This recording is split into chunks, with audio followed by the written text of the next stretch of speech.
ज्योति समं समस्तेरनन्तपर्याय दर्पणतल इव सकला प्रतिफलति पदार्थमालिका यत्र। बोले देवादिदेव चिंतामणि पार्श्वनाथ भगवान की, संश्रमणी आचार्य गुरु विद्यासागर जी महाराज की।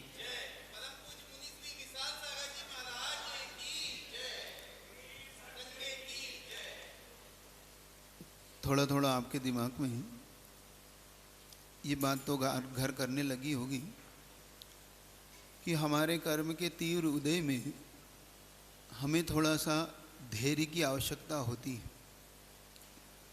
जब हमारे कर्म का तीव्र बहाव हो रहा हो, उदीर्णा हो रही हो, उसी समय हमें संभलने की सबसे ज़्यादा आवश्यकता पड़ती है और उसी समय हम फिसलते हैं।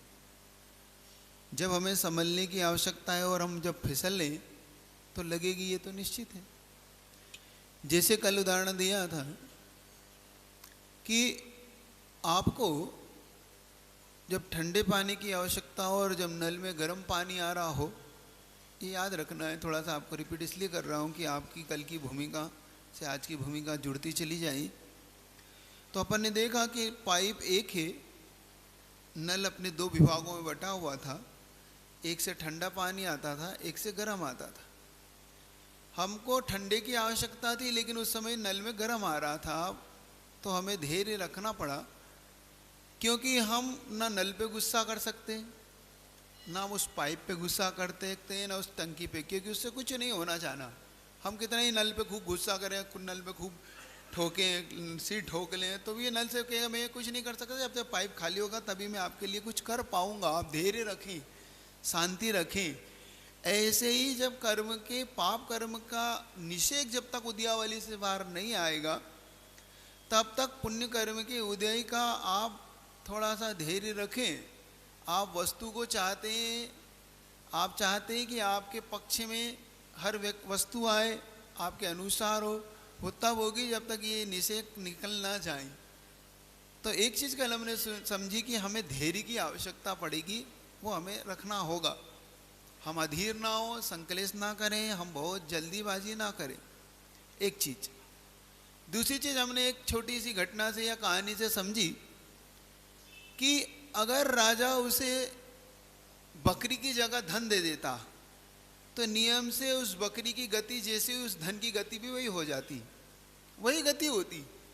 उसकी गति इसलिए खराब हो जाती क्योंकि उस समय पाप कर्म के तीव्र उदीर्णा उसकी हो रही थी। और उदीर्णा को हमने समझा था बाढ़ के उदाहरण से, कि जैसे बाढ़ आ रही हो, इस समय धैर्य रखना आपका कार्य। आप कितना ही बड़ा तैराक हो, अगर वो जरा सा भी गलती करेगा तो तैराक भी डूब के मरेगा। हाथी नहीं डूब वहाँ पे तैर पा रहा है तो तुम कहाँ डूब तैर पाओगे। इसीलिए हमें फिर धैर्य की आवश्यकता है। तो हमने उदाहरण उदीर्णा से समझा था।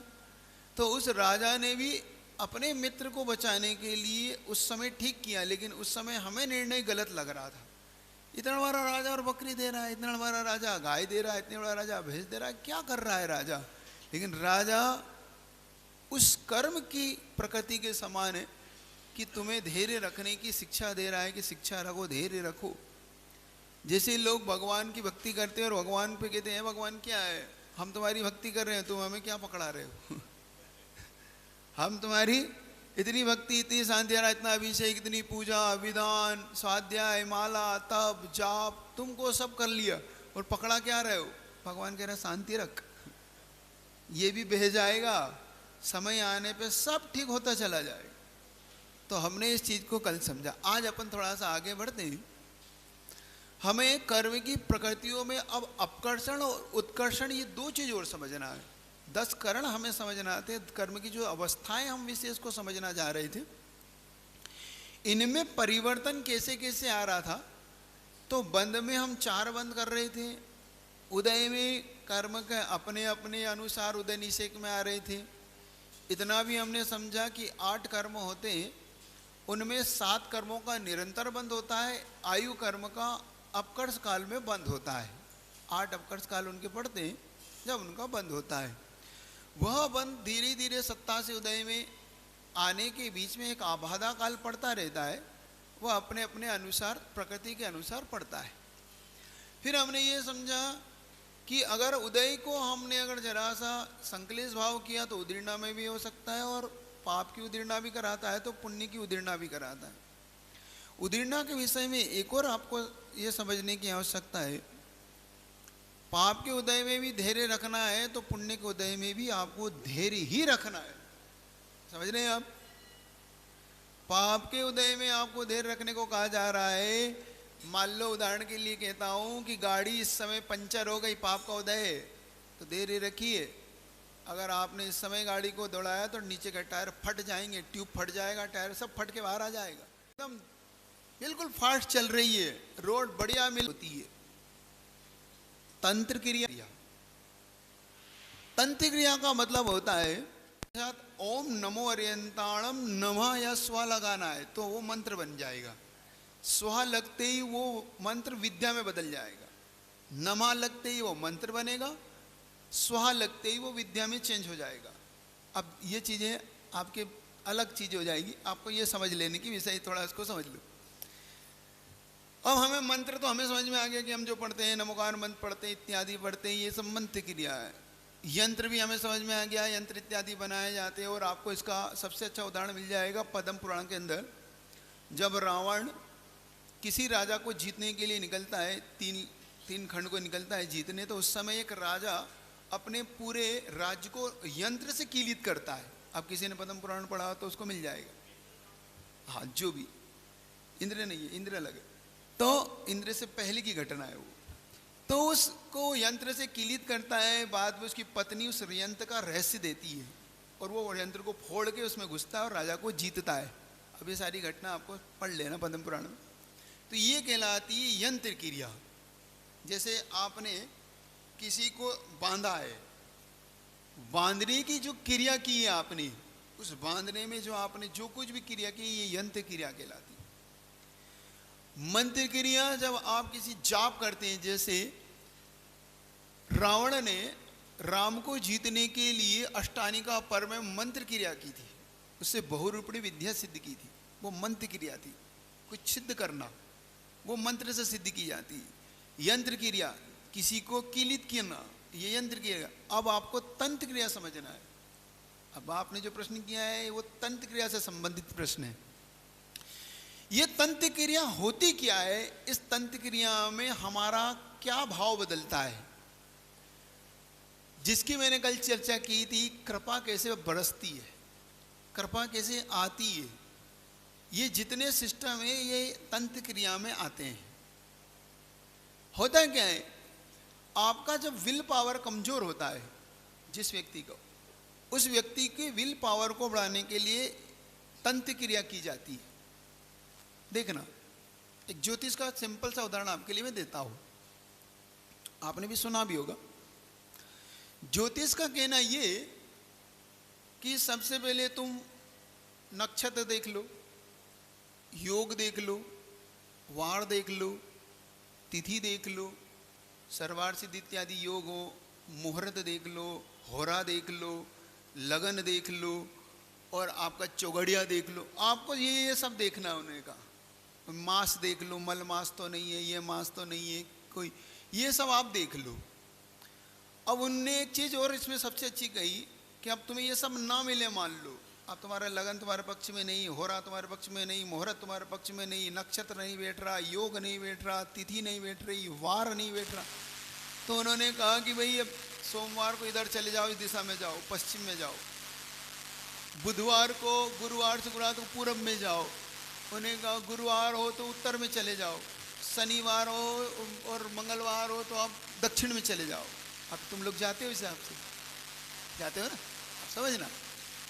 तो उन्होंने कहा ये नहीं मिल रहा हो, दिन आपको जाना अर्जेंट है और ये नहीं मिल रहा हो तो उन्होंने कहा शक्कर खा के चले जाओ, उन्होंने कहा दही खा के चले जाओ, उन्होंने कहा गुड़ खा के चले जाओ, धनिया और शक्कर खा लो, मीठा खा लो। उन्होंने कहा ये करते हो ना, बोलो ना, समर्थन तो करो मेरी बात का।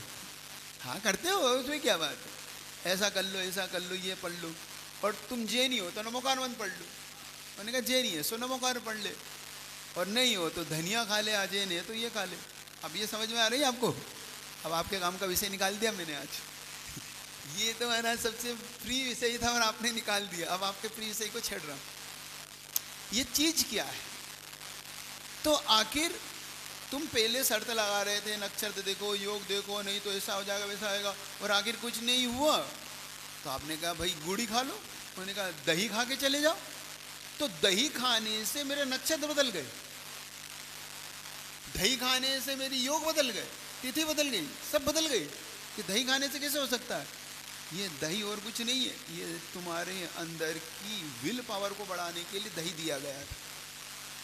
तुम्हारे अंदर में जो भ्रम था, तुम्हारे अंदर में एक शंका थी कि आज दिन अच्छा नहीं है, आज का तो तिथि भी ठीक नहीं दिख रही है, आज तो रिक्ता तिथि दिख रही है, पूर्णा तिथि नहीं है, आज रिक्ता तिथि में काम कैसे कर लूँ? तो उन्होंने कहा तुम कुछ मत करो, अब तुम दही खाओगे और ऐसा करोगे तो तुम्हारा ऐसा हो जाएगा। तुम जाते जाते वहाँ पे पानी चढ़ा जाना, केले के पत्ते पे ये रख के चढ़ा जाना, तुम्हारा ये काम हो जाएगा। ये क्या चीज है? ये है तंत्र क्रिया।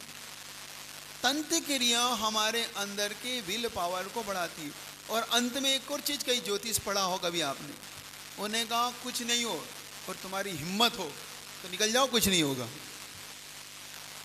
उन्होंने अंत में एक चीज कही, इसमें लिखी है, अंतिम लाइन पढ़ना, वो सबसे मार्के की होती जो पढ़ते नहीं हो तुम लोग। उसमें लिखा अंत में कि अगर तुम्हें कुछ नहीं मिल रहा और तुम्हारी हिम्मत हो, ताकत हो तो निकल जाओ, कुछ नहीं होगा।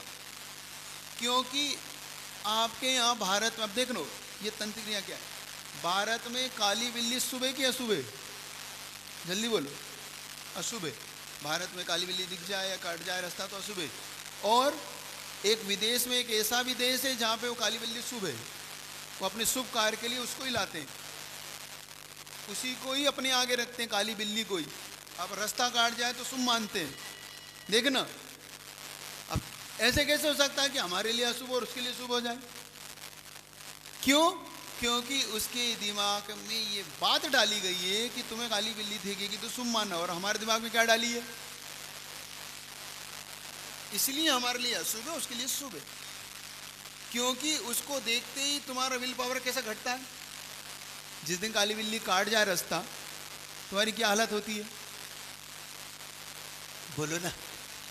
ऐसा लगता है कि यार अरे रे रे रे रे रे, अब जाऊंगी नहीं जाऊं, क्या करूं, जाऊंगी नहीं जाऊं, आज तो बहुत गड़बड़ है। ये 20 साल से जिस मकान में रह रहे थे, आखिर क्या हुआ? उसका मकान का वास्तु कब खराब हो गया कि आज 20-50 साल बाद घटना घट गई और उसने कह दिया तुम्हारा वास्तु खराब है। पकड़ रहे हो कि नहीं बात को? क्या हुआ ऐसा? 50 साल से हमारा बाप दादा यहाँ रह गए, सब कुछ कर गए, और उन्होंने कहा कि भाई आज से 50 साल बाद तुम्हारे कर्म ने पलटी खाई है, यहाँ पे तुम्हारा पुण्य पाप में कन्वर्ट हो रहा है, उदीर्णा पाप की हो रही है, थोड़ा संभलो, वास्तु तो अपनी जगह है। तो जो तुम कह रहे थे, तो हमारे यहाँ पर द्रव्य क्षेत्र काल भाव को लेकर अपना फल, अपना फलदान करता है। तो जो आपने कहा कि मैंने अपनी दुकान पे नींबू मान लिया, मेरे पे मूठ मारा, ये मारा, ये क्या है? आपके विल पावर को मजबूत और कमजोर बनाने की एक प्रक्रिया है। छोटा सा उदाहरण देता हूँ, किसी के साथ करना नहीं, दे तो रहा हूँ। एक व्यक्ति मेरे पास आए, दिल्ली की घटना है। वो आया लड़का मेरे पास, महाराज जी मेरी दीदी यहाँ पे रहती है और उनके घर पे रोज़ सुबह सुबह एक दीपक जला मिलता है और कुछ आटे की लोई और कुछ सरसों के दाने भी पड़े मिलते सुबह सुबह घर के जस्ट सामने, जैसे गेट है ना, गेट के आगे। अब दीदी इतनी घबरा रही है कि कोई कर रहा है, हमारे यहाँ कुछ गड़बड़ कर रहा है, कोई कर रहा है, कोई कर रहा है, कोई गड़बड़ कर रहा है। तो महाराज जी कोई अच्छी चीज़ बता दो कि जिससे दीदी सुरक्षित हो जाए महाराज जी, नहीं तो बहुत गड़बड़ हो जाएगी। उसकी दीदी डिप्रेशन में आने लगी। डिप्रेशन मतलब वो देख देख के होने लगा कि यार कोई क्यों कर रहा है मेरे घर पे, क्यों कर रहा है, मैंने किसी का क्या बिगाड़ा। तो मेरे दिमाग में खुरापाती आई। देखो मैं अपने दिमाग की बता रहा हूँ। मैंने कहा ये बंदा तंत्र क्रिया से ग्रसित है, तंत्र क्रिया का काट तंत्र क्रिया ही है। तो मैंने उससे कहा एक काम करना, तो दीदी से ये बोलना कि दीदी जिस गेट पे तुम्हारे गेट पे वो क्रिया करके जाता है वहाँ पे एक लाल लाइन से 7 लाइन खींच देना। क्या खींच देना? 7 लाइन खींच देना, लाल, लेकिन लाल होना, दूसरा कलर मत कर। उसने 7 लाइन खींच दी। एक दो सप्ताह बाद वो आया, रिटर्न आया। मैंने क्या है? तो महाराज बढ़िया हो गया। मैंने क्यों? अब न दीपक जलता है न कुछ होता है, कुछ नहीं, अब कोई वहाँ पे कोई नहीं आता। जाओ आशीर्वाद, बढ़िया हो गया तुम्हारा काम। मुझे तो यही चाहिए था, मुझे क्या चाहिए? किसी व्यक्ति ने वहाँ बैठा था, उसने पूछा महाराज ये लाइन का चक्कर क्या है? मैं इनके एक बार बताओ, ट्रेन कौन सी झंडी से रुकती है? भाई लाल लाइन रुकने की, हरी लाइन चलने की है, तो हरी क्यों कराना? अपने को तो लाइन करना, जो सब वहां जो भी हो वहीं रुक जाए। उसकी तंत्र क्रिया में उसका विश्वास हो गया, और जो सामने वाला कर रहा था उसके दिमाग में ये घर कर गया कि ये कोई अब काम मेरे विपरीत होगा। अगर मैं यहाँ ये लाल लाइन खींच गया, कोई अगर मैंने कुछ किया तो मेरे ऊपर आ जाएगा। वो वहां से चल दिया। समझ रहे हो? ना इनका कुछ बिगड़ा ना उनका कुछ हुआ।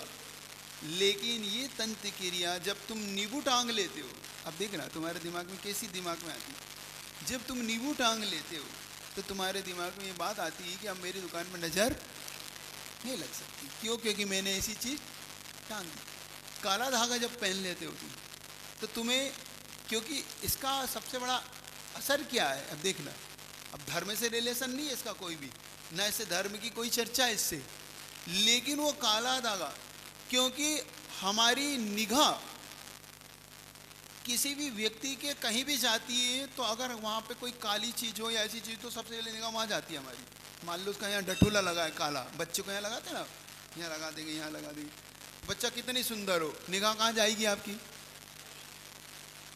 और निगाह वहाँ जाते ही आपका मन बिगड़ेगा। अरे लड़के पे क्या लगा दिया, बस वहाँ से अब उस लड़के को नजर नहीं लगेगी। क्यों? अब वो माने वहाँ पे क्या लगा दिया, बेटा गोरा था, अच्छा था, वो लगते ही वो सब चेंज हो गया। दृष्टि बदलते ही चेंज हो जाती है। और दृष्टि दोष अपने आप माना है, दृष्टि दोष होता है ऐसा नहीं माना है। आप बाहुबली भगवान की मूर्ति की जब कथा पढ़ेंगे तो नेमीचंद आचार्य महाराज ने भगवान बाहुबली के उस अंगूठे में एक क्रेस्ट बनवाया था, छेनी ठुकवा दी थी। तो जब उन्हें पूछा था कि आपने ऐसा क्यों किया, तो उन्हें कहे इतनी सुंदर है कि अगर मैंने इसका पर्दा हटा दिया तो मूर्ति खंड खंड हो जाएगी। इतनी निगाह लगेगी इस मूर्ति को, इतनी नज़र लगेगी कि ये मूर्ति खंड खंड होकर टुकड़े टुकड़े हो जाएगी। और इसका ये खंड खंडने से बचाने के लिए मैंने स्केच लगा दिया। अब इसमें कुछ भी नज़र नहीं लगी। ये क्या किया उन्होंने? ये तंत्र क्रिया। अब समझ में आ रही है आपको? आपको बात समझ में? आपको उत्तर मिला नहीं मिला? तो ये हमें समझना है कि ये सब धर्म से रिलेशन नहीं है इन चीज़ों का। इसको धर्म मान के नहीं करना कभी भी। धर्म मान के करते ही तुम मिथ्यात्व में चले जाओ। इसको एक ऐसी क्रिया मान के करना, कभी करना भी पड़े, तुम्हें बचना भी पड़े, तो ऐसी क्रिया मान के करना कि इससे धर्म का मेरा कोई लेन देन नहीं है। चूंकि मुझे अपनी बुरी दृष्टियों से बचाना है, तो उसे द्रव्य क्षेत्र काल के अनुसार मुझे काम कर रहा हूँ। मेरा धर्म से कोई। उदाहरण मैं देता हूँ, अभी किसी ने पूछा था, मैंने दिया था कि जैसे दीपक जल रहा है, जब दीपक जल रहा हो और हवा चल रही हो, तो दीपक को जलने के लिए बाती की जरूरत है कि नहीं? घी की जरूरत है, अग्नि की जरूरत है। दीपक भी चाहिए, बाती भी चाहिए, अग्नि भी चाहिए। अब उसको जला रखने के लिए अब सावधानी क्या चाहिए? उसमें एक हाथ लगा दिया हमने। दीपक, हवा लग रही थी तो हमने हाथ लगा दिया, वो दीपक बुझने से बच गया। और अगर हाथ नहीं लगाते तो क्या होता? दीपक बुझ जाता, नियम से बुझ जाता। अब उसमें बाती भी क्या करती, अग्नि भी क्या करती, घी भी क्या करता। लेकिन दीपक की जब तक अपनी उपादान की क्षमता नहीं होती, वो दीपक नहीं जलता। अगर आपके ऐसा है तो फिर हाथ लगा दो, दीपक जल जाए, ना उसमें बाती हो ना घी हो, कुछ नहीं हो। तो जब तक दीपक नहीं जल सकता, जब तक उसके अंदर बाती इत्यादि ना हो, लेकिन बचाया गया नहीं तो भी दीपक बुझ जाएगा। बस यही है तंत्र क्रिया। आपका पुण्य पाप द्रव्य क्षेत्र काल को लेके फल रहा था, आपने अपने पुण्य और पाप को क्षेत्र को ठीक कर लिया। क्षेत्र है ना वास्तु, वास्तु ठीक होते ही वह कर्म उस निमित्त नैमित्तिक संबंध को प्राप्त हो गया, और निमित्त नैमित्तिक संबंध को प्राप्त होते ही वो अपना कर्म फलदान देने लगा। वो गलत रूप में भी दे रहा था, अच्छे रूप में भी दे रहा, लेकिन तीव्र पर्व के उदय में तुम्हें समझ में ये नहीं आ रहा था कि हमारा क्या हो रहा है। बस तीव्र पुण्य का उदय चल रहा था, तो ये कोई भी चीज़ काम नहीं कर रही थी तुम्हारी, क्योंकि समर्थ को ना दोष घुसाई। एक आपने श्लोक सुना होगा, समर्थवान को कोई दोष नहीं होते, समर्थवान होते उनको कोई दोष नहीं होते, वो कुछ भी करें। तो जब तक तुम्हारे पुण्य का समर्थ तुम्हारे साथ है, पुण्य की ताकत तुम्हारे साथ है, तब तक तुम्हें कोई भी कुछ नहीं कर सकता। और जिस दिन पुण्य का बैलेंस जीरो और डाउन हुआ, उस दिन सारी चीज़ें आपके ऊपर हावी होने लगती हैं। हर चीज़ हावी होती है, चाहे वो दुकान का मीटर हो, चाहे घर का मीटर हो, चाहे परिवार का मीटर हो, घर का मीटर हो, हर व्यक्ति तुम पे हावी होता है। तो तुम्हें करना क्या है ये समझो। तुम्हें करना ये है कि अपने पुण्य को बढ़ाना है। हमें इन चीज़ों में नहीं उलझना है। हमें करना क्या है, पुण्य को, हमारे द्रव्य क्षेत्र काल को ठीक करना है। हमें इन चीज़ों में नहीं उलझना है, मिथ्यात्व में नहीं फंसना है। हम फंस गए तो एक बार फंस गए तो फिर निकलना कठिन हो जाएगा। कोई भी भ्रम हमारे दिमाग में बैठ गया, अब मान लो उन्होंने कहा तुम्हारी कृपा रुक रही थी, और कृपा जो रुक रही थी उसने तंत्र क्रिया का एक सबसे अच्छा नमूना था वो। मैंने एक बहुत अच्छी चीज़ उनके बारे में समझी कि उनके यहाँ पे एक बार छापा पड़ा इनकम टैक्स का, कि भाई आप हमें सर, किसी ने कोर्ट में उनके खिलाफ एक अर्जी लगाई कि ये हमें भ्रमित करते हैं, लूटते हैं, ये हमारे वहाँ पे इस तरीके की दुकानदारी चलाते हैं, कृपा के नाम पे ये करते। उस व्यक्ति ने क्या उत्तर दिया कोर्ट को मालूम? उस व्यक्ति ने कोर्ट को उत्तर दिया, महोदय मैं अपनी, मेरा एक ये व्यापार है, मैं इसकी एक टिकट बेचता हूँ, टिकट बेचने के बाद मैं इसका इनकम टैक्स भरता हूँ, मैंने किसी के घर बुलाने नहीं गया। सुन रहे हैं आप? जो कृपा पे आप कह रहे हैं ना चर्चा, वो कृपा वाले इनका स्पष्ट है कि मेरा ये बिजनेस है, मैं किसी को घर बुलाने गया नहीं, मैं कहीं नहीं रहा हूँ। भाई जिसको कृपा चाहिए सो मेरे घर आए, और चाहिए सो 500 का टिकट खरीदे। मैं कब कह रहा हूँ कि मेरे पास मत आओ, बताओ नहीं आना तो। तब कोर्ट को कहना पड़ा कि हम इसके बारे में कुछ नहीं कह सकते, क्योंकि आप क्यों जा रहे हैं वहाँ, आपने क्यों किया इन पे केस? आप तो खुद चला के जा रहे हैं। जब तुम चला के जा रहे हो तो तुम्हारा मैं क्या कर सकता हूँ? आप समझ रहे हो बात को? आपकी बात समझ में आ रही है? थोड़ा सा विषय चेंज हुआ है आज, समझने का पुरुषार्थ करना। एक बहुत अच्छा आपको दे रहा हूँ कि आपके पास कितनी बड़ी शक्ति है, आप इन चीज़ों में मत उलझो। तो आप करें क्या महाराज? फिर हम, आपके पास नमोकार मंत्र है, आप नमोकार मंत्र पे आस्था क्यों नहीं बढ़ाते अपनी? नमोकार मंत्र कितने मंत्रों का स्वामी, जल्दी बताओ। अब किसको नहीं पता कि एक बार नमोकार मंत्र पढ़ते हो जो 84 लाख मंत्रों का आप पढ़ना कर लेते हो। एक बार 84 लाख मंत्र को आप जाप कर लेते हो। और जब हम 84 लाख मंत्र की जाप कर लेते हैं, लेकिन हमें विश्वास नहीं है, क्योंकि नमोकार मंत्र महाराज जी हमारे घर का बच्चा जानता है नमोकार मंत्र में क्या रखा है। नमोकार मंत्र में कुछ नहीं रखा महाराज जी, आप तो कोई दूसरा मंत्र दो, बस यहीं से मंत्र क्रिया बदलती है आपकी। हमें अपनी आस्था को बढ़ाने की ज़रूरत है और कुछ नहीं करना है।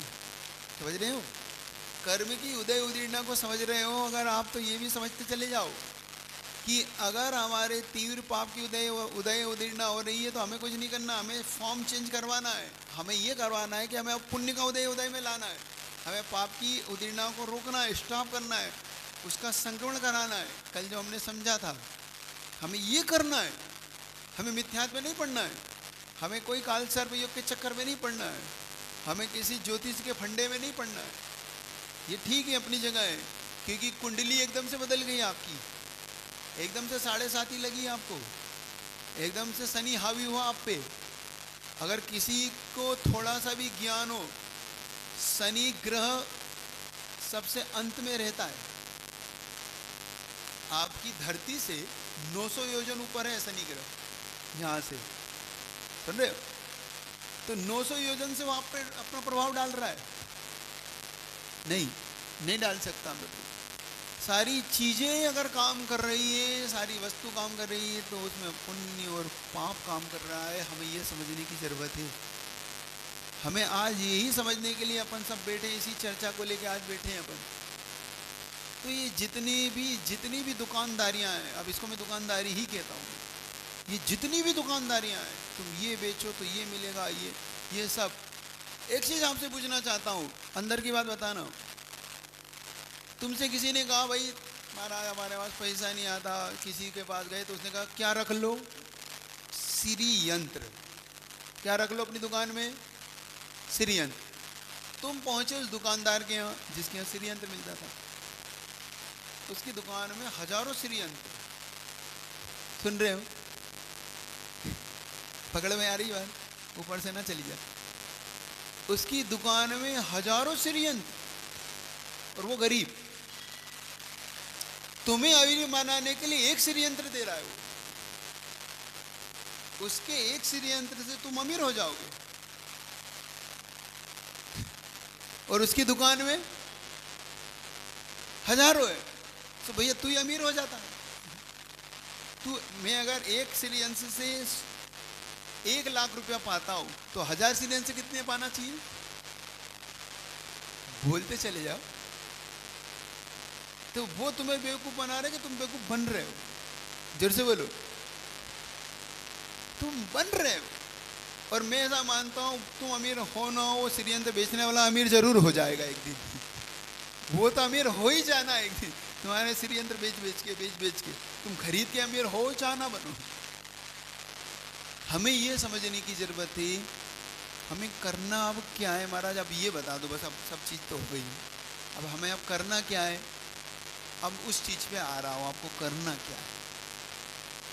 हमें वो करना है जिससे हमारे पुण्य का उदय बढ़े, कर्म का उदय, पुण्य कर्म की बंद हो, कर्म हमारे पक्ष में आ जाए, कर्म हमारे अनुसार ढल जाए।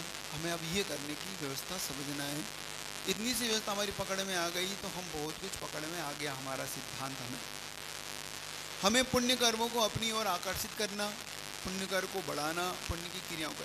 तो होगा कैसे? जब हम पुण्य के कार्य को कर रहे होंगे।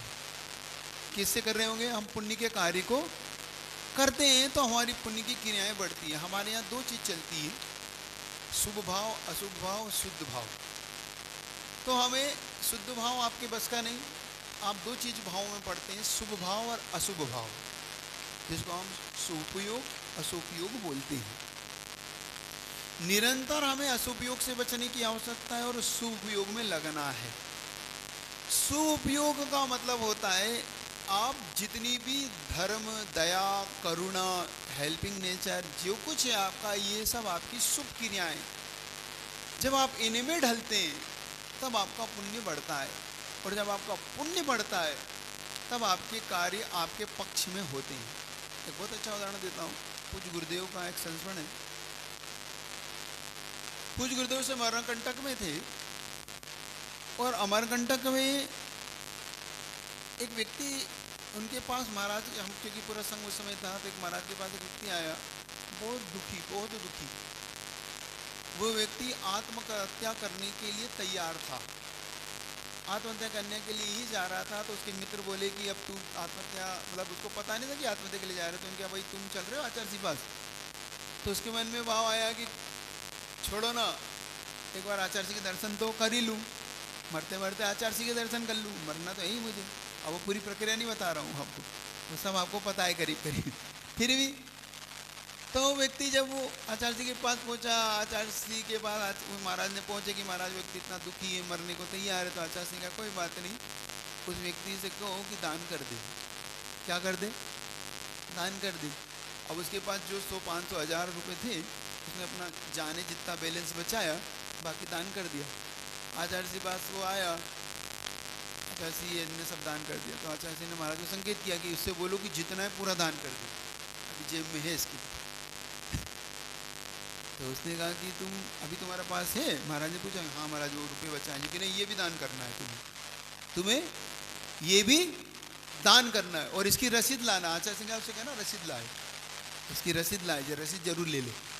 उसने वो था सब, उन्होंने कहा कि गुरु दान कर दिया, वो बिल्कुल नील बैलेंस आ गया। गुरु जी को रसीद बता दी कि मैं तो ले आया कर आया था। आचार्य सिंह का आशीर्वाद है, जाओ।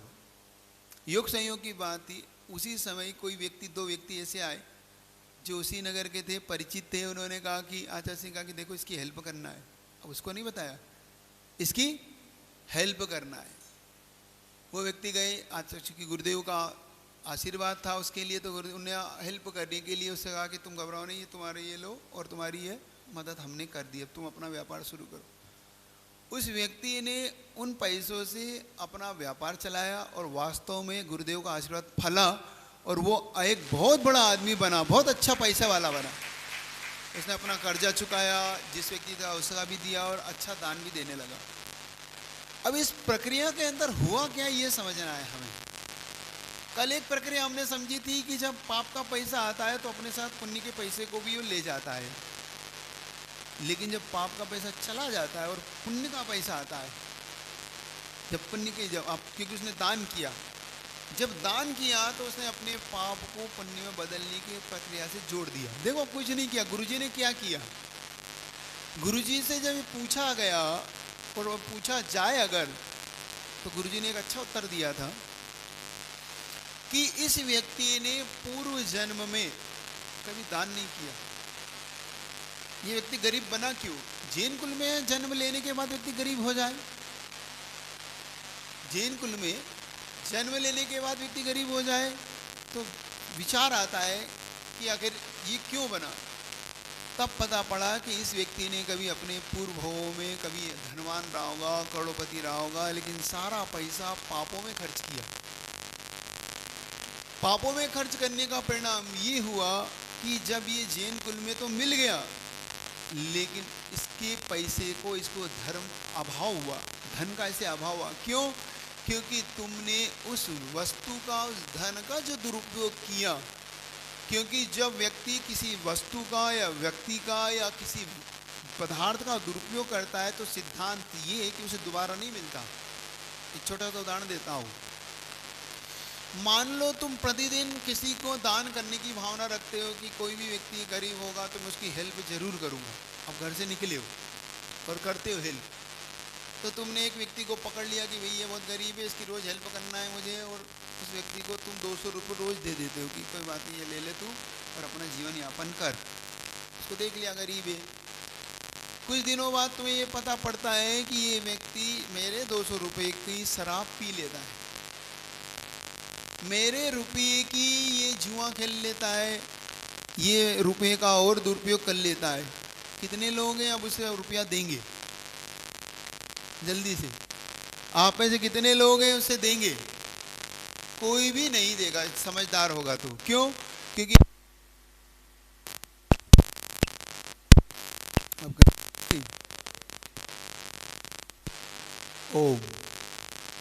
आप ये भी जानते हो कि इस ठीक, देखो इसको बोलते हैं अंतराय। लेकिन माइक तुम्हारे पक्ष में नहीं जा रहा, तो माला फेरो कि ये भगवान जिससे भी किया उसे क्षमा मांगो। हे भगवान हमने किसी को अंतराय डाला हो तो हमारा अंतराय दूर हो। तो मान लो तुमने, एक मिनट आपकी, तो मान लो तुमने जो निर्णय किया, तुम समझदार हो कि अब तुम किसी को पैसा नहीं दोगे। क्यों? क्योंकि तुम जानते हो कि ये दुरुपयोग कर रहा है। तुम किसको पैसा दोगे? जो तुम्हारे पैसे का, क्योंकि जब तुम मेहनत से कमा रहे हो, न्याय नीति से कमा रहे हो, तो तुम्हारा मन होता है कि मैं उसको दूंगा ना जो मेरे पैसे की सदुपयोग करे। ऐसे ही, अब उदाहरण को समझना, ऐसे ही ये जैन कुल, ये मनुष्य पर्याय, अगर हम मान लो जब हमारे कर्म को ये पता पड़ेगा कि हमने इस मनुष्य पर्याय जैन कुल का दुरुपयोग किया। क्या दुरुपयोग किया? रात में खाना खाया, हमने सप्त व्यसन किए, हमने शराब पी, जुआ खेला, तो सही बताओ ये कर्म तुम्हें जैन कुल देगा?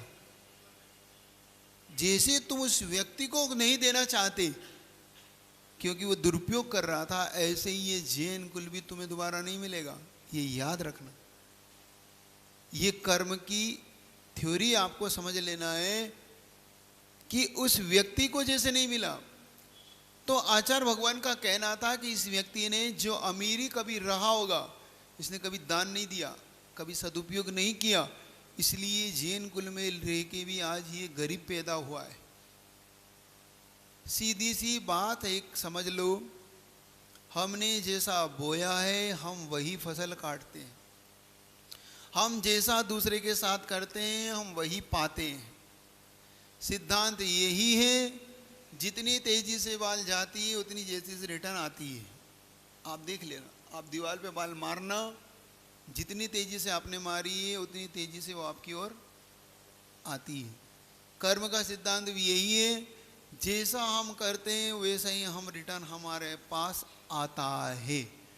अब हम जो कुछ कर रहे हैं, हम ईर्ष्या कर रहे हैं तो सावधान रहना, आपसे भी कोई ना कोई ईर्ष्या जरूर कर रहा है, क्योंकि तुम किसी से क्या कर रहे हो, तुम किसी की बुराई कर रहे हो तो सावधान रहना, तुम्हारी भी बुराई कहीं ना कहीं हो रही। तुम किसी का अहित करने का विचार कर रहे हो, सावधान रहना, तुम्हारा भी अहित होगा। ये सिद्धांत है, इन सिद्धांतों को पकड़ना है, आपको कुछ नहीं करना है। तंत्र क्रिया से बात शुरू करी थी कि ये सब तंत्र क्रियाओं से ऊपर उठ के अगर हम सिद्धांत को पकड़ लेंगे तो हमें किसी भी चीज की, किसी भी समस्या की समाधान हमारे स्वयं के हाथ में। हम स्वयं करता है, क्योंकि इतना तो हमारी समझ में आ गया कि इस पृथ्वी का कोई करता नहीं है। कोई करता है, इस पृथ्वी को बनाने वाला कोई है, कोई ईश्वर नाम का कोई व्यक्ति है? नहीं हो सकता, क्योंकि अगर वो बनाने लग जाएगा तो समस्या बहुत सारी खड़ी होगी। वो कभी मैंने इसकी चर्चा की थी, वो सुन लेना। ईश्वर के नाम पे ईश्वर करता नहीं होता, हमारे यहाँ कर्म करता है, और कर्म का कर्ता स्वयं जीव आत्मा होता है। आत्मा स्वयं इन कर्मों का करता है, भोगता है अपना स्वयं। जब हम करता और भोगता हम स्वयं हैं, तो हमें भी अब किसी भी चक्कर में नहीं पड़ना है। हमें स्वयं अपने कर्म सुधारने की जरूरत है। कर्म को हम सुधारते चले जाएं, अच्छा करते चले जाएं, हमारे साथ अच्छा होता चला जाएगा। ये सिद्धांत को आपको पहले पकड़ लेना। इस सिद्धांत हमारे समझ में आ जाएगा तो सारी चीज आपकी समझ में आएगी। अब किसी को कुछ पूछना था, क्या पूछना है पूछो, जोर से पूछो।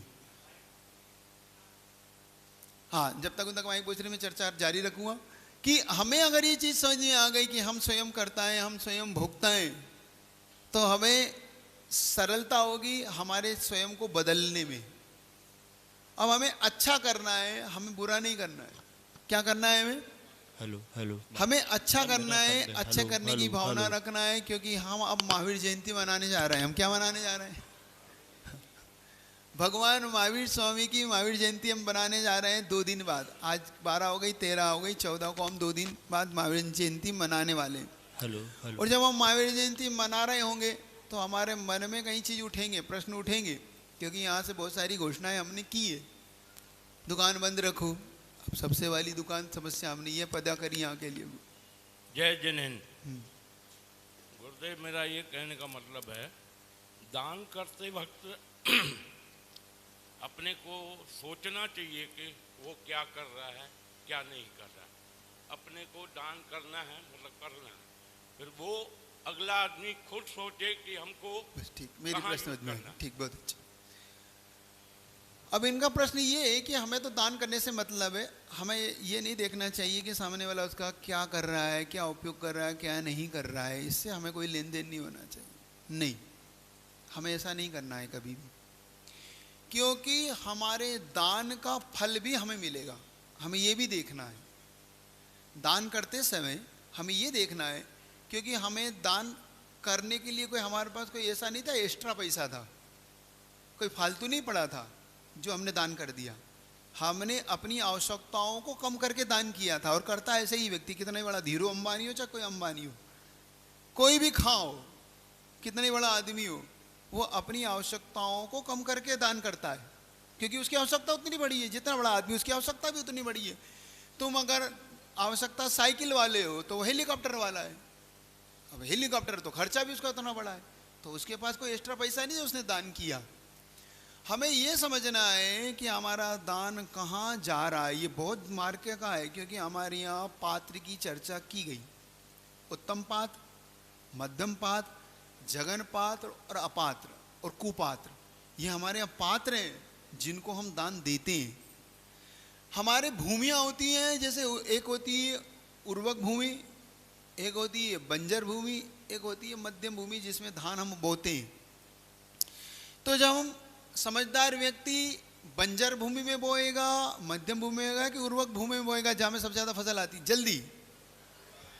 आप में से अगर कोई समझदार होगा तो कहाँ धान को बोएगा? जहाँ पर सबसे अच्छी फसल आती हो। ऐसा तो नहीं कि धान है सो कहीं भी डाल दो, ऐसा तो नहीं है ना कि अब धान है सो कहीं भी बो तो क्या फर्क पड़ रहा है, उससे क्या फर्क पड़ेगा? नहीं फर्क पड़ेगा। क्यों? क्योंकि बंजर भूमि में आएगी नहीं फसल, आ भी गई तो उर्वक भूमि में कई गुना आएगी। तो आप कहाँ बोओगे फसल?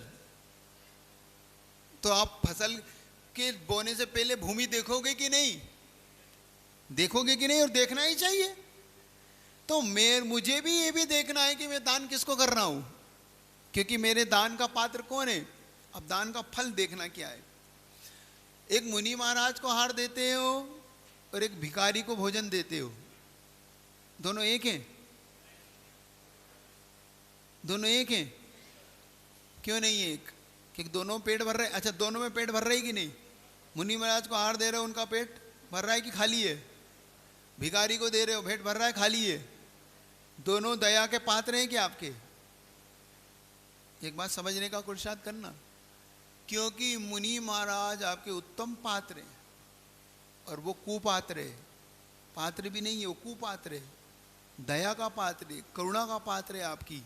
मुनि महाराज आपकी दया करुणा के पात्र तो नहीं है, बेचारे कुछ करते तो है नहीं, सो उनको अब भोजन तो अपने कराओ, ऐसा तो नहीं सोच के कराते।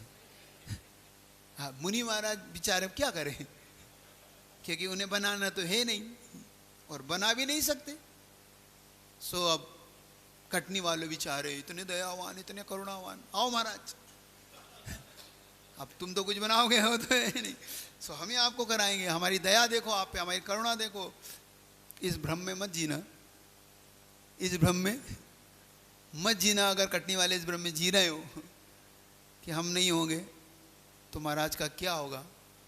एक बात ध्यान रखना, ये दिगंबर साधु है, ये रोटी के पीछे नहीं भागता, रोटी इसके पीछे भागती है, ये याद रखना। ये दिगंबर साधु है, ये भिक्षु है, भिखारी नहीं है। और इसको देके तुम कोई करुणा नहीं करते, ये लेके तुम पे करुणा करता है। क्या? गुरु को तुम दे के करुणा नहीं करते, गुरु तुम पे लेके करुणा करता है। और इसका मैं आपको एग्जाम्पल देता हूं। सारे संसार में तुम चले जाना, सारे दर्शन उठा के पढ़ लेना, एक जैन दर्शन इसमें मिलेगा जिसमें आओ आओ अत्र अत्र नवदा भक्ति की जाती। किसी दर्शन में तुम्हें नवदा भक्ति नहीं मिलेगी, किसी दर्शन में तुम्हें नवदा भक्ति नहीं मिलेगी। एक जैन दर्शन है जिसमें नवदा भक्ति है। महाराज आइए आइए आइए महाराज, आइए महाराज। अब महाराज इसमें भी नहीं आ रहे, क्या करो? 3 परिक्रमा लगाओ और क्या करो? चलिए महाराज, चलिए महाराज, चलिए महाराज। कहीं पीछे से लौट ना जाए, पीछे देखता रहता है आ रहा है कि नहीं आ रहा है। हो पलटता है बार बार, देख लेना। पड़गान का भी किया हो तो आ रहे आ रहे, आइए महाराज आइए, फिर आ रहे फिर घर में ले जाता है। अहो भाग्य महाराज पधारी है, मन शुद्धि वचन शुद्धि, अंदर आइए। फिर अब खड़े हैं महाराज, अब आए हो तो बैठ जाओ। नहीं महाराज जी, हाथ जोड़ के प्रार्थना महाराज, उच्चासन ग्रहण करिए। महाराज बाहर से पैर धो के आए थे कि गंदे थे उनके पैर? तुमने काहे को धोए? और नहीं धो के देख लेना, ट्राई करना कि महाराज आपके तो पैर अच्छे हैं, मैं काहे को धो रहा हूँ। उठ के चल देंगे वो। तो तुम पैर धोते हो कि नहीं उनके? और अब गंदों तक मत लगाना, नहीं लगाओगे तो भी चल देंगे वो। तो निर्मलम निर्मलीकरण। अब सारे संसार में देखना, जो अभी शमशान घाट से आ रहा है महाराज, शमशान में तपस्या की थी, रात भर शमशान में थे, अब वो शमशान से लौट के आए, तुम आते तो नहाते, और महाराज आए सो निर्मलम निर्मल, गंदोदक हो गया वो। अब देखो पूरी चीज समझना, पूरी प्रक्रिया तुम देखा करो। मैं बहुत सोचता था कि महाराज तो अभिमान से ऊपर उठे होते हैं, महाराज को तो कोई लेन देन होता नहीं। अब घर गए हैं सो अब पैर नहीं धोए तो नहीं धोए, भूल गए तो भूल गए, कोई बात नहीं। अब उसमें क्या बुरा मानना था, लेकिन नहीं, धुलवाओ पैर तो मेरे धो, पूजा करो मेरी। अब पूजा भी नहीं करो सो अब देखो लोटे पड़े तुम्हारे को, महाराज बुलाओ नहीं तो, आसन नहीं दो तो, पूजा नहीं करो सो, अभी से उनके पाद प्रक्षालन नहीं करो।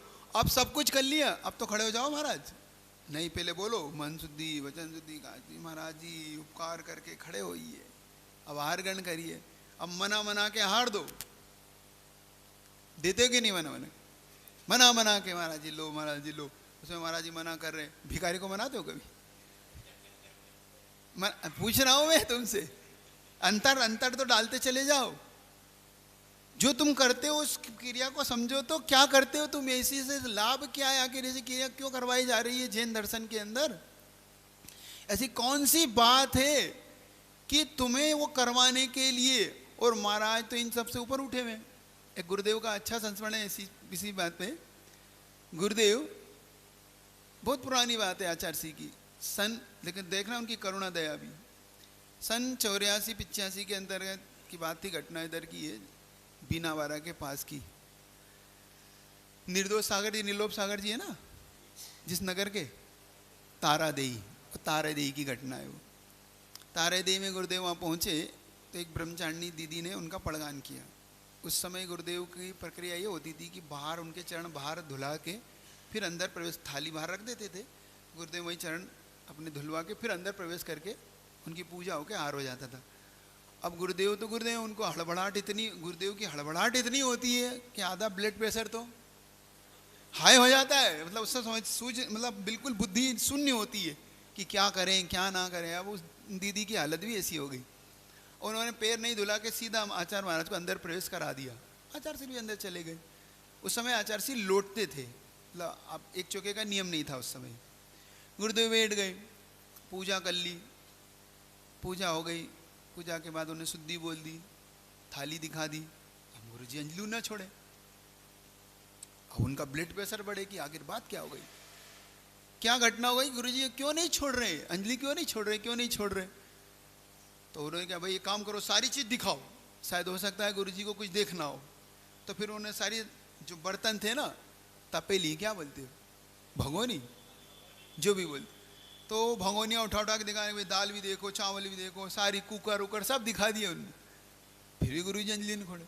इतनी घबराहट कि उन्होंने कहा गुरु जी तो लौटे, और बड़ी मुश्किल से तो उनका पड़गान होता है, और उसमें भी वो लौट जाए तो अब उनकी हालत ऐसी हो रही कि अब लौटे। गुरु जी ने पीछे उठाई। अब उन्होंने कहा गुरु जी तो गए, लेकिन गुरु जी इतने करुणावान थे, गुरु जी उठे, पीछे उठाई और बाहर एक टेबल रखी थी, उस पर बैठ गए और थाली में पैर रख दिए।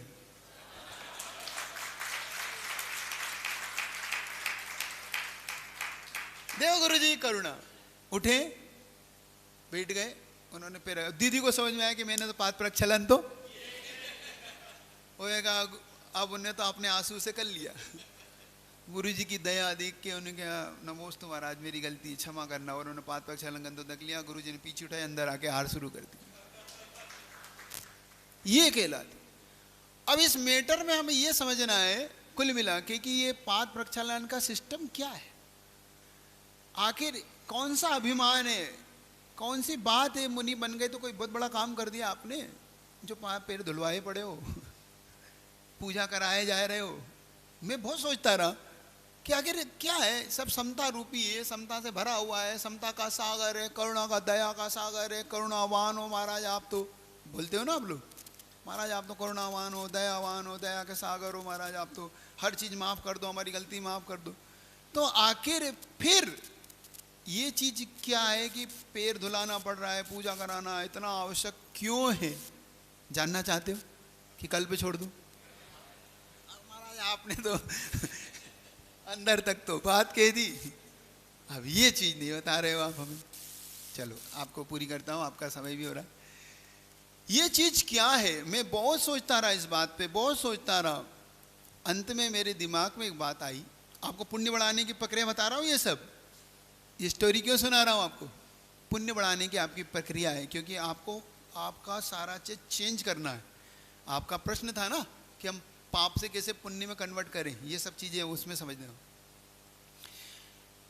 तो मैंने इसका हल ये निकाला, बहुत सोचने के बाद, जब मैंने मूलाचार पलटा कि ऐसी आज्ञा क्यों दी भगवान ने, ऐसी तीर्थंकरों ने आज्ञा क्यों दी जी। मूलाचार पलटा और मूलाचार पलटने के अंदर जी आज्ञा को समझा मैंने, तो मैंने ये पाया कि उन्होंने कहा, महोदय अगर ये श्रावक तुम्हारे चरण ना धोएंगे तो इनका कल्याण नहीं होगा, और तुम अगर गदगद हो गए तो तुम्हारा कल्याण भी नहीं होगा। मुनि अगर गदगद हो जाए, देखो करोड़पति सेठ मेरे चरण धो रहा, आज कल तक मैं इसकी नौकरी करता था, आज मेरे चरणों को धो के गंदों तक लगा रहा, तो समझ लेना तुम्हारा कल्याण नहीं होगा। साधु के लिए स्पष्ट किया। क्यों? हेतु क्या दिया? अब ये पकड़ो। उन्होंने हेतु दिया कि ये जो लिंग है, ये जो दिगंबरत्व है, ये तुम्हारा नहीं है, ये तुम्हारी पूजा नहीं कर रहा, ये तुम्हारा गंधोदक नहीं ले रहा, ये तीर्थंकर की पूजा कर रहा और तीर्थंकर का गंधोदक ले रहा। तुम किसकी पूजा कर रहे होते उस समय? हमारी नहीं कर रहे होते। हम तो निमित्त हैं, हम तो बहाना है, हम साधु लोग तो बहाना है। उस समय तुम तीर्थंकर की पूजा कर रहे होते हो, तीर्थंकर की पाद प्रक्षालन का गंधोदक ले रहे होते हो, क्योंकि ये लिंग किसका है? ये हमारा नहीं है, ये हमें उधार मिला है, ये उनकी अनुकंपा हम पे हुई है, उन्होंने हमें दिया है कि अपना कल्याण चाहते हो तो इस लिंग को धारण करना। कोई बात नहीं, मैं तो इससे कल्याण कर चुका। तीर्थंकर क्या कहते हैं? मैं तो कल्याण कर चुका, अब तुम्हें अपना कल्याण करना हो तो तुम ये धारण करना, लेकिन ये मेरा नहीं है, ये अनंत तीर्थंकरों का है, जो परंपरा से मुझे मिला तो मैं तुम्हें सौंप रहा हूं। ये कहलाता है पुण्य को बढ़ाने, पुण्य का वर्धक। अब तुम्हारा पुण्य बढ़ता कैसे है इन चीजों से? अब ये समझ लो।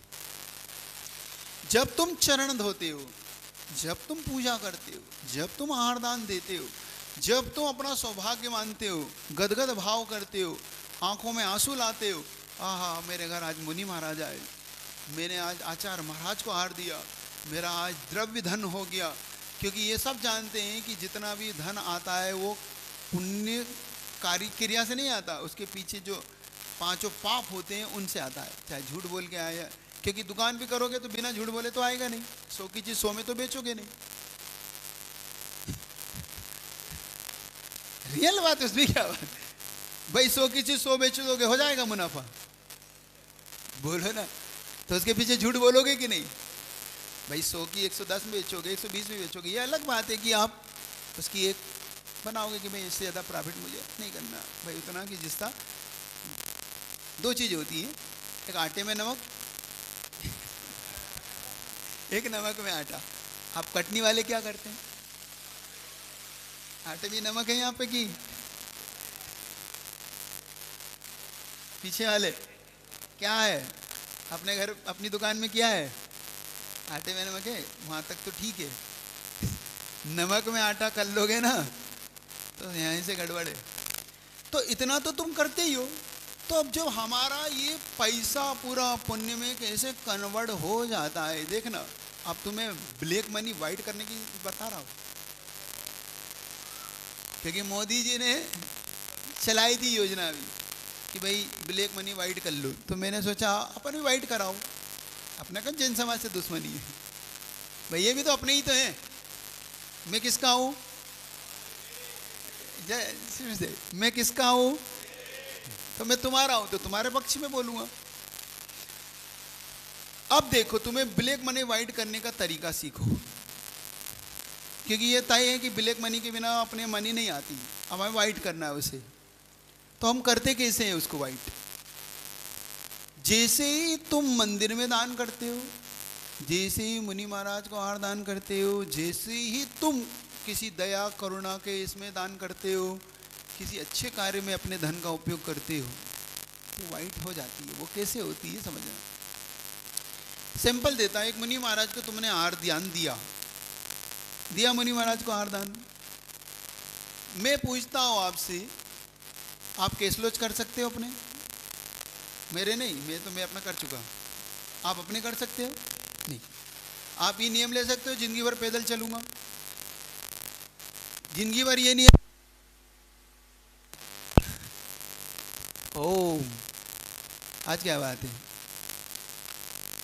ये थोड़े शायद इनको कमजोर बनाओ, तुम्हारे पीछे थोड़ी गर्मी खाओ, ये तुम्हारा सपोर्ट।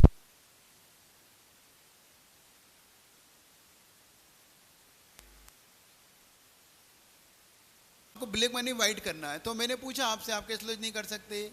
आप जिंदगी भर पैदल चलने का नियम ले सकते? क्या एक समय भोजन का नियम ले सकते हो? पानी भी उसी में ही नहीं ले सकते। कुल मिला के तुमने हाथ ऐसे खड़े कर दिए, हमारे बस की बात नहीं है। तो देखो तुम्हारा गुरु तुम्हारे लिए सब कुछ लेने को तैयार होगी। देखो तुम्हारा कितनी करुणा तुम पे, तुम्हारा गुरु कितना करुणावान। उसने कहा कोई बात नहीं, तुम मत कर केसलोच, तुम मत चल पैदल, तुम मत एक समय का नियम ले, तुम मत कर प्रतिक्रमण, तुम मत कर सामायिक, तू गुरु को आहार दान कर ले, तेरा प्रतिक्रमण भी हो गया, तेरी सामायिक भी हो गई, तेरा केसलोच भी। सुन रहे हो? देखो कितना तीर्थंकरों की दृष्टि देखो, उनकी दृष्टि देखो। हमसे कह दिया बनाना मत, और तुमसे कह दिया दे बगैर खाना मत। हमसे कहा क्या बोला? तू बना मत लेना, तुमने बनाया और तुम गए। अधा कर्म मत करना, अधा कर्म का निषेध किया हमें। अधा कर्म मत करना, कृतकार्य मत करना, कुछ मत करना। और आपको स्पष्ट निर्देश दिया, अगर तुम श्रावक हो तो गुरु तुम्हारे यहाँ हो तो उनको आहार दान दिए बेगन भोजन कर मत लेना, अभिशाप हो जाएगा तुम्हारे लिए भोजन। तुम सुन रहे हो कटनी वालों? अगर तुम गुरु को आहार दान दिए बगैर आहार कर रहे हो तो वो तुम्हारे लिए अभिशाप है, वो तुम्हारे लिए नरक ले जाने वाला भोजन है। अब सुनो, तुमने मुझे छेड़ा, प्रश्न क्यों किया तुमने मुझसे? तुमने दान का प्रश्न किया है ना, तो सुनो अब, तुम गुरु को आहार दान दिए बगैर आहार मत करना। अगर गुरु नगर में है तो, अगर नगर में गुरु है तो आहार दान दो। भोजन बनाया है तो उसमें से आपका गुरु को दान जाना ही चाहिए, क्योंकि भोजन पुण्यपन से बनता है, पाप से बनता है? नहीं, आहार दान पुण्य से होता है, भोजन तो पाप क्रिया से बनता है। सट का आधा कर्म, हमें पुण्य की क्रिया होती है तो हमें मना क्यों करते? अच्छा पूछ लेता हूँ, नहीं समझ में आ रहा, पूछ लेता हूँ। अग्नि जलाना पुण्य की पाप? पानी तुम छानते हो, कितने जीव मरते हैं? बोलो ना। तुम झाड़ू लगाते हो जब चौके की, अभी चौके की चर्चा कर रहा हूँ दुकानी, तो तुम जब चौके में झाड़ू लगाते हो तो चींटी भी होती है, सो सब एक तरफ से जान दो, पुण्य की पाप। तुम्हारा जितना भी गर्म पानी ठंडा पानी सारे नाली में जा रहा है, पुण्य की पाप। तुम कहाँ जाओगे?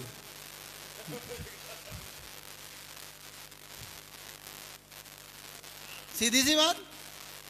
जब पाप है तो साफ। जब तुम सभी पाप है, तुमने अग्नि जलाई, पाप की क्रिया है, अधा कर्म है, क्योंकि सट कर्म है ना, ये सट कर्म जितनी भी सब अधा कर्म है। ये अधा कर्म करोगे तो पाप की क्रिया है।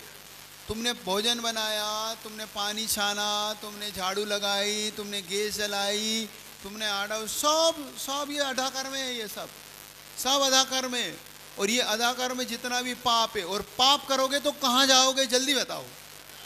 ये सीधी बात है। अब तुम कहाँ जाओगे सारे के सारे, और कौन बचा सकता है अब तुम्हें?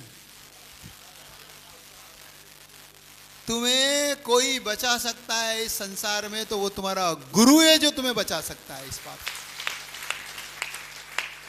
इसमें अब पकड़ना क्या करना है तुम्हें।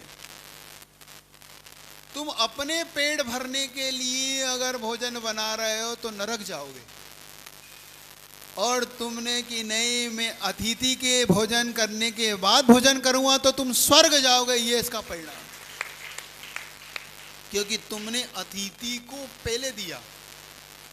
वो कहानी याद रखना, ब्राह्मण वाली कहानी, पहले दिन वाली याद रखना। पहले दिन से चल रहा हूं मैं, पहले दिन जो तुमसे कहा था कि ब्राह्मण ने जब तक अपना सोचा, मुझे मोती मिल गया, मुझे सोने के सिक्के मिल गए, तब तक उसका उद्धार नहीं हुआ। ब्राह्मण ने 2 मछली बचाने का सोचा तो सारा सोना भी आ गया, सारा मोती भी आ गया, और पुण्य तो उसने कमा ही लिया। क्रिया वही थी, जब तक तुम अपना सोच रहे थे तब तक तुम नरक आयु का बंद कर रहे थे।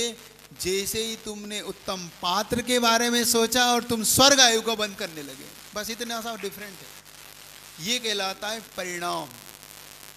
तुम्हें भोजन बनाते समय एक ही परिणाम करना है, एक ही परिणाम करना है कि बस आज मुनि महाराज मेरे घर पे, मेरे दर पे आ जाएं, मेरे गुरु मेरे घर पे आज आ जाए, मेरे गुरु मेरे आहार दान, मेरा आहार दान मेरे गुरु को लग जाए, मेरा गुरु आ जाए। बस मेरे इतनी जिनकी चर्या जो एक समय आहार लेते हो, जो ऐसी भरी गर्मी में केसलोच करते हो, ऐसी भरी गर्मी के अंतराय पालते हो, जो चप्पल नहीं पहनते, जिनके पैरों में छाले पड़े हैं, जिनको दिन भर कंठ में प्यास सता रही लेकिन चेहरे पे हंसी खिली हुई है, जिनके चेहरे पे मुस्कान है, अंतराय होने के बाद भी तुम्हें मुस्कान से आशीर्वाद देते हैं कि मुंह फुला के मुस्कान रहती है उनके नहीं। तुम कहते हो महाराज गलती हो गई, तो कहा भैया चलता है, जाओ तुम अपने आराम से सही बताओ। तो ये सब चीजें तुम अपने गुरु के लिए अब करते हो। जब ये परिणामों के साथ तुम आहार बना रहे होते हो, आहार दान कर रहे होते हो, तो तुम्हें क्या लगता है, अंदर से कैसी भावना उत्पन्न होती है? और तुम जब अपने परिवार के लिए, अपने पिता और बच्चे हैं उनके लिए बना रहे होते हो, तो क्या भाव आता है? एक और चीज के छोड़ देता हूं। अब बहुत मार्के की बात समझना। मुनि महाराज उत्तम पात्र, अब वो नहीं मिले तो मध्यम पात्र ढूंढो, छुल्लक एलक आरी का। वो नहीं मिला तो सम्यक दृष्टि ढूंढो, कोई सम्यक दृष्टि तुम्हें मिल जाए। सम्यक दृष्टि मिल जाए तो ये जगन्य पात्र कहलाता है। अब महावीर जयंती आ रही है, अब तुम्हें कोई ना मिले तो पूरी समाज का भोजन करा देना, समझ लेना तुम्हें जगन्य पात्र का पुण्य। तुम अपने धन का उपयोग करना, अपने जगन्य पात्र भी तुम्हें मिल जाए, क्योंकि हम शादियों में पार्टियों में तो खूब खर्च करते हैं, ये सब नरक ले जाने वाली है। और महावीर जयंती के दिन अगर तुमने जगन्य पात्र को भी भोजन करा दिया तो ये लिख के रखना कि भवो भव तक तुम्हें कभी भीख नहीं मांगना पड़ेगी, भीख नहीं मांगना पड़ेगी। तुम्हें कभी दिन वो बुरे दिन नहीं देखना पड़ेगी। चाहे दुकान चलो चाहे ना बोलो, तुम्हारा इतना तो होगा कि तुम्हारे भोजन जितना होगा। इसको याद रखना। तुम किसी पे एहसान नहीं करोगे। तुम जुलूस में शामिल हो जाओगे तो हम पे एहसान नहीं करोगे। हेलो, क्या जुलूस में शामिल हो जाओगे तो कोई एहसान नहीं करोगे। याद रखना, हम भगवान महावीर की प्रभावना के लिए निकल रहे हैं। तुम अगर चाहते हो कि मेरी यश कीर्ति, तुम्हें कुछ नहीं करना, क्योंकि तुम्हारे बहुत बड़ी एक समस्या और है तुम्हारी, उसका भी निदान करूंगा। आप समझ मेरा हो रहा है। तुम्हारी समस्या ये है कि महाराज हम सब कुछ करते हैं लेकिन यश नहीं मिलता हमें। तुम्हारा सबसे बड़ा प्रश्न है। हम सब कुछ करते हैं, घर में जेठानी देवरानी बहू सास सब कुछ है महाराज, मैं मर भी जाऊं अपना गर्दन भी दे दूं तो मुझे यश नहीं मिलता। किसको यश मिलता है? जो कुछ नहीं करता। वो 9 बजे उठेगी तो तारीफ है उसकी, मैं 7 बजे मंदिर चल जाऊं तो बुराई है मेरी। यश कीर्ति तुम्हें नहीं मिलती ना, नहीं मिलती ना। अब तुम्हें यश कीर्ति कैसे बढ़ाना है? अगर तुम भगवान महावीर स्वामी की इस यथ यात्रा में तुमने भगवान के यश गुण गान गा दिया तो तुम्हारी यश कीर्ति फैलेगी। ध्वजा हाथ में पकड़ ली भगवान महावीर की तुमने,